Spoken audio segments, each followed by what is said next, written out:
Bismillahirrahmanirrahim. Assalamualaikum warahmatullahi wabarakatuh. Perkenalkan, saya Rizal Redita Putra, NIM 19.154. Ya, pada kesempatan kali ini saya ingin presentasikan mengenai graf dan tri atau pohon dalam matematika diskrit. Nah, yang pertama yaitu graf. Graf merupakan pokok bahasan keilmuan matematika yang cukup lama, tetapi teorinya banyak digunakan dalam aplikasi modern. Tulisan pertama tentang teori graf itu sendiri bermula dari seorang ahli matematika Swiss bernama Leonhard Euler pada tahun 1736. Tulisan tersebut dikenal dengan penyelesaian masalah jembatan Königsberg.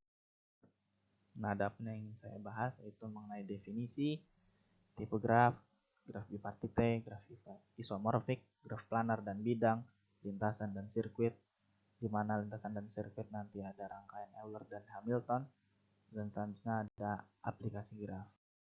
Nah, yang pertama itu definisi. Graf adalah sepasang set V dan E, yang mana V adalah set himpunan kosong yang elemennya disebut dengan vertex atau simpul, dan E adalah kumpulan dua elemen subset V yang disebut edge atau tepi. Jika G adalah sebuah graf yang terdiri dari vertex-vertex V dan rusuk-rusuk E, maka kita dapat menuliskan G sama dengan VE. Nah, yang kedua, tipe graf. Tipe graf dapat dibedakan berdasarkan ada tidaknya gelang atau sisi ganda pada suatu graf, jumlah simpul, dan orientasi arah pada sisi. Nah, tipe graf berdasarkan orientasi arah pada sisi dapat dibedakan menjadi yang pertama ada graf berarah. Graf berarah adalah suatu graf yang setiap sisinya diberikan orientasi arah. Sebuah graf terarah G terdiri dari suatu himpunan V yang disebut vertex atau titik dan suatu himpunan E yang disebut dengan edge atau rusuk. Sedemikian rupa sehingga tiap rusuk-rusuk E dihubungkan dengan pasangan vertex tak terurut. Kemudian jika terdapat rusuk E1 yang menghubungkan dua buah vertex V1 dan V2, maka kita dapat menuliskan E1 sama dengan V1 V2. Yang kedua ada graf tak berarah. Graf tak berarah adalah graf yang kedua sisinya tidak mempunyai orientasi arah. Sebuah graf tak terarah G terdiri dari suatu himpunan V yang disebut vertex atau titik, dari suatu himpunan E yang disebut dengan edge atau rusuk. Sedemikian rupa sehingga tiap rusuk-rusuk E dihubungkan dengan pasangan vertex tak terurut. Kemudian jika terdapat rusuk E1 yang menghubungkan dua buah vertex V1 dan V2, maka kita dapat menuliskan E1 sama dengan V1 V2 atau E1 sama dengan V2 V1. Nah, itu ada contoh gambar dari graf tak berarah. Nah, selanjutnya yaitu tipe graf berdasarkan ada tidaknya gelang atau sisi ganda pada sebuah graf. Nah, itu dapat dibedakan menjadi yang pertama ada graf sederhana atau simple graph. Gambarnya seperti ada di slide. Simple graph G sama dengan VE terdiri dari V yaitu set dari vertex dan E adalah set dari pasangan elemen V yang disebut edge. Sebuah edge dihubungkan dua vertex yang berbeda dan tidak terdapat edge lain yang menghubungkan dua vertex yang telah terhubung tersebut. Atau dengan kata lain, graf sederhana ini tidak mengandung gelap maupun sisi ganda. Yang kedua, graf tak sederhana atau unsimple graph. Graf tak sederhana adalah graf yang mengandung sisi ganda atau gelang. Graf tak sederhana dapat dibedakan menjadi dua, yaitu graf ganda atau multigraf dan graf semu atau pseudograph. Yang pertama ada graf ganda. Jika sebuah vertex terhubung dengan vertex lain hanya melalui sebuah edge, sehingga tiap rusuk-rusuk E dihubungkan dengan pasangan vertex tak terurut. Kemudian jika terdapat rusuk E1 yang menghubungkan dua buah vertex V1 dan V2, maka kita dapat menuliskan E1 sama dengan V1 V2. Yang kedua ada graf tak sederhana atau unsimple graph. Ya, seperti tadi graf tak sederhana terdapat dua, yaitu graf ganda dan graf semu. Sebelumnya graf ganda sudah dijelaskan, yang sekarang adalah graf semu atau pseudograph. Pseudograph adalah jenis paling umum dari grafik berarah yang bisa mengandung loop dan beberapa edge. Nah, definisi graf dapat diperluas sehingga mencakup graf berarah ganda. Pada graf berarah ganda, gelang dan sisi ganda diperbolehkan ada. Nah, ini ada beberapa istilah yang berkaitan dengan graf, antara lain yaitu ada bertetangga, bersisian, derajat, isolat, vertex, graf kosong, lintasan, siklus atau sirkuit, terhubung, upagraf, upagraf tentang, kaset, dan graf berbobot. Selanjutnya kita masuk ke graf bipartite. Sebuah graf sederhana dikatakan bipartite jika simpul-simpulnya dapat dibagi ke dalam dua domain, yaitu V1 dan V2 berdasarkan pengelompokan edge-nya. Nah, gambar dari graf bipartite bisa dilihat di slide. Selanjutnya graf isomorfik. Dua graf dikatakan saling isomorfik jika dua buah graf tersebut sama, tetapi secara geometri penggambarannya beda. Nah, ada sebuah definisi di graf isomorfik, yaitu dua buah graf G1 dan G2 dikatakan isomorfik jika terdapat korespondensi satu-satu antara simpul-simpul keduanya dan antara sisi-sisi keduanya sedemikian sehingga jika sisi E bersisian dengan simpul U dan V di G1, maka E aksen yang berkorespondensi di G2 juga harus bersisian dengan simpul U aksen dan V aksen di G2. Dari definisi di atas dapat disimpulkan bahwa dua graf isomorfik jika memenuhi syarat yang pertama jumlah simpul harus sama, yang kedua jumlah sisi harus sama, yang ketiga jumlah simpul yang sama berderajat tertentu. Nah, namun dari ketiga syarat tersebut belum tentu benar karena harus dilihat juga secara visual. Nah, pada gambar di bawah ini kita dapat melihat bahwa G1 isomorfik dengan G2 tetapi tidak isomorfik dengan G3. Ya, selanjutnya ada graf planar dan bidang. Graf planar adalah graf yang dapat digambarkan pada bidang datar dengan sisi-sisi tidak saling memotong atau bersilangan. Jika tidak, maka dinamakan graf tak planar. Hal ini bisa dilihat pada gambar 8.26a dan B. Graf planar yang digambar dengan sisi-sisi yang tidak saling berpotongan disebut graf bidang. Misalnya dapat dilihat pada gambar 8.26a dan C.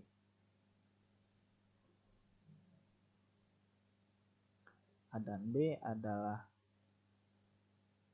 graf tak planar dan A dan C graf bidang. Nah, untuk menentukan dengan tegas pelanaran suatu graf dapat digunakan teorema Kuratowski, di mana teorema Kuratowski ini berisi graf G adalah graf tidak planar jika dan hanya jika G mengandung upagraf yang isomorfik dengan graf lengkap yang mempunyai 5 buah simpul K5 atau graf terhubung teratur dengan 6 buah simpul dan 9 buah sisi K3 3 atau homeomorfik dengan salah satu dari keduanya. Selanjutnya yang keenam yaitu lintasan dan sirkuit. Ada dua rangkaian lintasan dan sirkuit, yaitu rangkaian Euler dan Hamilton. Dengan yang pertama rangkaian Euler. Lintasan Euler adalah lintasan yang melalui masing-masing sisi dalam graf tepat satu kali. Rangkaian Euler adalah rangkaian yang melalui masing-masing sisi tepat satu kali. Jadi, keberadaan lintasan Euler atau rangkaian Euler di dalam satu graf ada kaitannya dengan derajat simpul. Graf yang mempunyai rangkaian Euler disebut graf Euler atau Eulerian graf. Graf yang mempunyai lintasan Euler dinamakan juga graf semi-Euler atau semi-Eulerian graf. Berikut ini akan ditunjukkan beberapa teorema yang berasal dari Euler.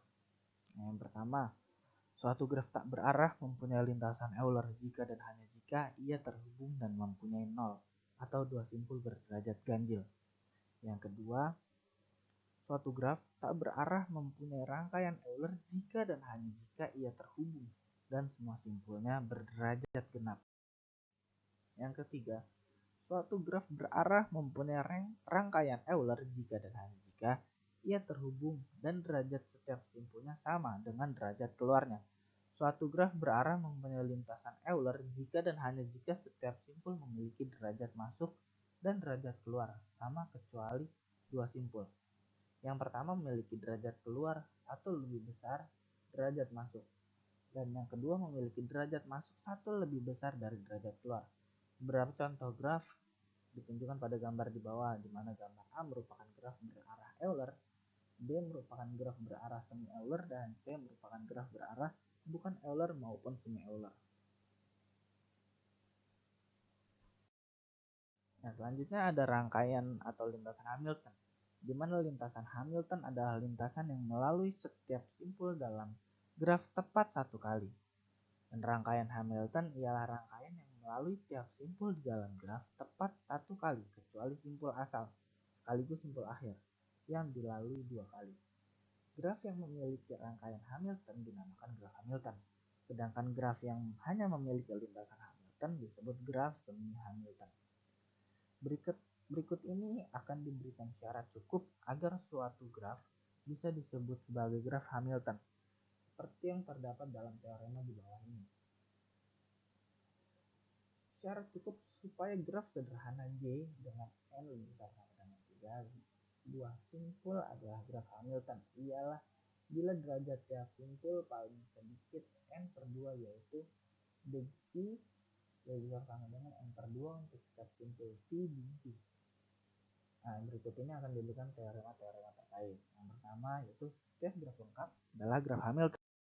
Yang kedua, di dalam graf lengkap G dengan n buah simpul, di mana n lebih besar sama dengan 3, terdapat n-1 faktorial per 2 buah rangkai Hamilton.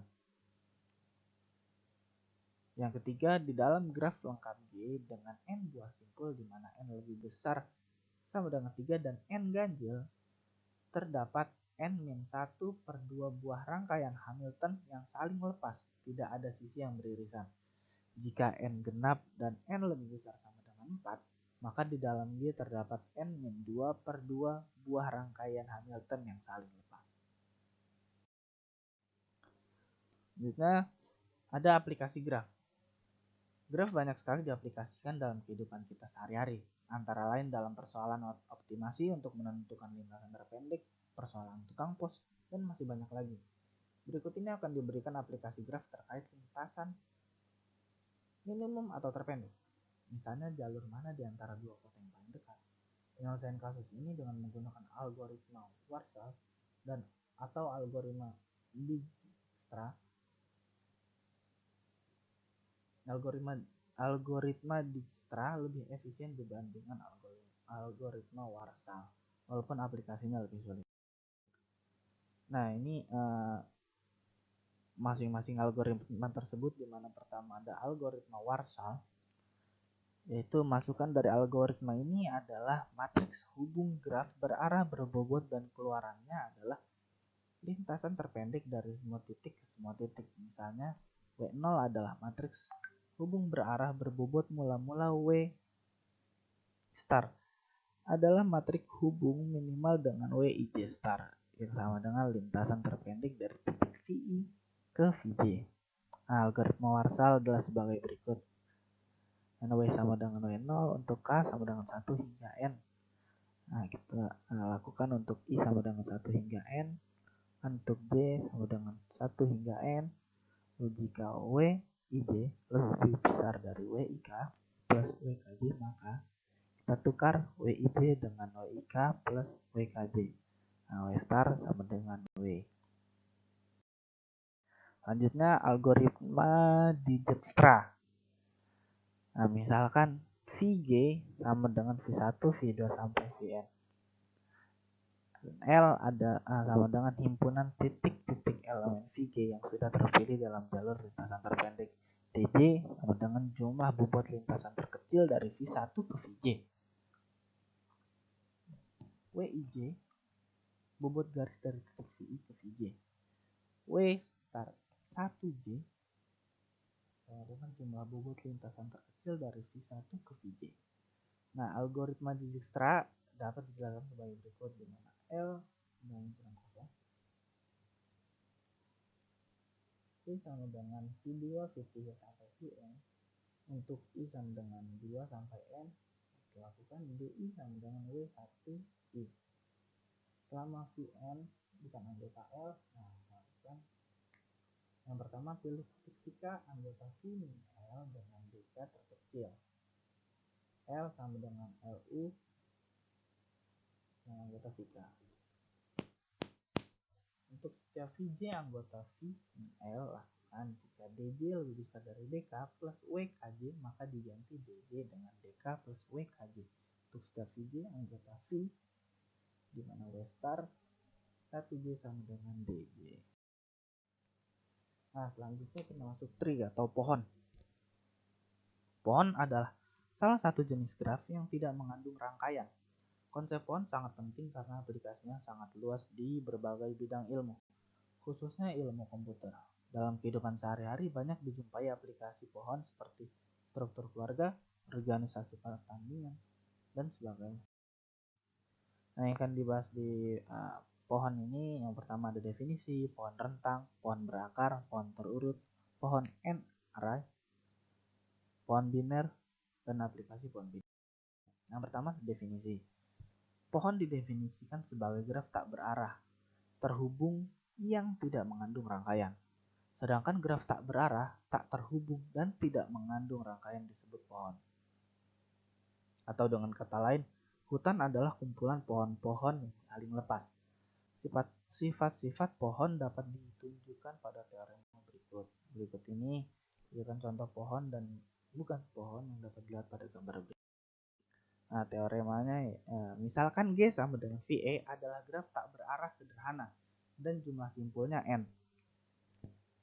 Maka semua pernyataan di bawah ini adalah ekuivalen. Yang pertama, G adalah pohon. Kedua, setiap pasang simpul di dalam G terhubung dengan lintasan tunggal. Ketiga, G terhubung dan memiliki M sama dengan N-1 buah sisi. Keempat, G tidak mengandung rangkaian dan memiliki M sama dengan N-1 buah sisi. Kelima, G tidak mengandung rangkaian dan penambahan satu sisi pada graf akan membuat hanya satu rangkaian. Yang keenam, G terhubung dan semua sisi adalah jembatan. Nah, gambarnya bisa dilihat. Gambar pohon atau penunjukan pohon. Selanjutnya ada pohon rentang. Nah, pohon rentang dari graf terhubung adalah upagraf rentang yang berupa pohon. Pohon rentang didapat dengan cara memutus rangkaian di dalam graf. Setiap graf terhubung paling sedikit mempunyai satu buah pohon rentang. Graf tak terhubung dengan K komponen mempunyai K buah hutan rentang yang disebut hutan rentang. Pohon rentang banyak diaplikasikan dalam kehidupan sehari-hari, misalnya rute pesan pada jaringan komputer dan masalah jaringan listrik. Nah, ini adalah gambar dari pohon rentang. Selanjutnya ada pohon rentang minimum. Permasalahan pohon rentang minimum misalnya jika dalam suatu daerah mau dipasang jaringan listrik, nah kan kita harus mencari biaya pemasangannya seminim mungkin. Nah, untuk itu kita dapat menggunakan metode tertentu. Dalam hal ini sudah dalam bentuk permasalahan pohon rentang. Untuk mencari pohon rentang dengan total bobot minimum, cara yang paling sederhana adalah dengan mendaftarkan semua pohon rentang yang dibuat dan menghitung bobotnya. Selanjutnya dipilih total bobot yang paling kecil. Metode ini tidak efisien terutama pada graf yang cukup besar. Sehingga ada metode yang lebih efisien, yaitu menggunakan algoritma Kruskal dan algoritma Prim. Yang pertama, algoritma Kruskal. Sebelum langkah pertama yang harus dilakukan adalah sisi-sisi dari graf diurut menaik berdasarkan bobotnya, mulai dari bobot terkecil sampai terbesar. Pada setiap langkah dipilih sisi dengan bobot terkecil, tapi tidak membentuk loop dengan sisi-sisi yang sudah terpilih terdahulu atau rangkaian. Langkah-langkah pada algoritma Kruskal adalah: yang pertama, T masih kosong. 2. Pilih UV dengan bobot minimum yang tidak membentuk rangkaian di T. Tambahkan UV ke dalam T. 3. Ulangi langkah kedua sebanyak N-1 kali. Nah, prosedur Kruskal yang pertama kita input G sebagai graf, terus outputnya T pohon. Dan bentuk pohon rentang minimum T dari graf terhubung dan graf amin berbobot G. Masukkan graf berbobot terhubung G, VI dengan N. Keluarannya pohon rentang minimum T sama dengan VX. Nah, seperti ini alur dari algoritma Kruskal. Ya, selanjutnya ada algoritma prim. Algoritma prim dimulai dari yang kosong sama sekali. Langkah-langkah pada algoritma prim dapat ditunjukkan sebagai berikut. Yang pertama, kita ambil sisi dari graf G yang berbuat minimum, kita masukkan ke dalam T. Kedua, kita pilih sisi UV yang mempunyai bobot minimum dan bersisian dengan simpul T. Tetapi UV tidak membentuk rangkaian di T. Masukkan UV ke dalam T. Tiga, ulangi langkah kedua sebanyak N1 kali. Nah, ini adalah alur dari algoritma prim. Berikut. Nah, pohon rentang yang dihasilkan tidak selalu unik. Meskipun bobotnya sama, hal ini terjadi jika ada beberapa sisi yang berbobot sama. Selanjutnya ada pohon berakar. Pohon yang satu buah simpulnya diperlakukan sebagai akar dan sisi-sisinya dia beri arah sehingga menjadi graf berarah dinamakan pohon berakar atau rooted tree. Nah, itu ada gambar di mana yang gambar A ialah pohon berakar, yang B sebagai perjanjian tanda panah pada sisi dapat dibuang.